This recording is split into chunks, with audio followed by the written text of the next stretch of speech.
En grec ancien, le mot pour désigner l'intérêt, c'est tokos. C'est un mot qui, à la base, veut dire engendrement. On l'utilisait pour parler des petits des animaux, des enfants ou des fruits de la terre. Il vient du verbe tikto, qui signifie enfanter, donner naissance. Donc, littéralement, l'argent, enfant de l'argent. Ça fait bizarre la première fois qu'on l'entend. Et justement, Aristote, le pionnier de la philosophie grecque, s'est exprimé très clairement dans une de ses œuvres qu'on a pu conserver jusqu'à aujourd'hui, qui s'appelle La Politique. Dans le premier livre, il dit « L'usure est à juste titre haïssable, car elle fait naître de l'argent à partir de l'argent.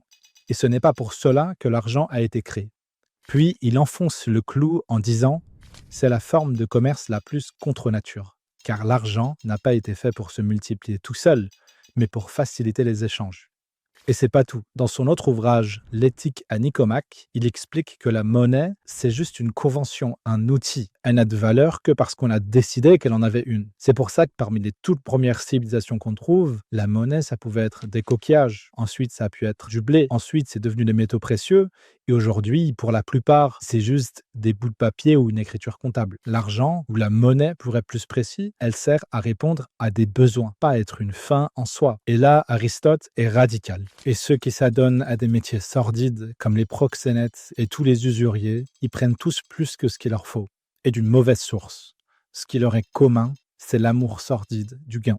On peut se demander pourquoi Aristote compare carrément les usuriers à des proxénètes. Parce qu'ils tirent un profit sans rien produire. Ils exploitent juste la vulnérabilité des autres. Pour lui, c'est de l'avidité pure. Au final, juste une forme de corruption morale.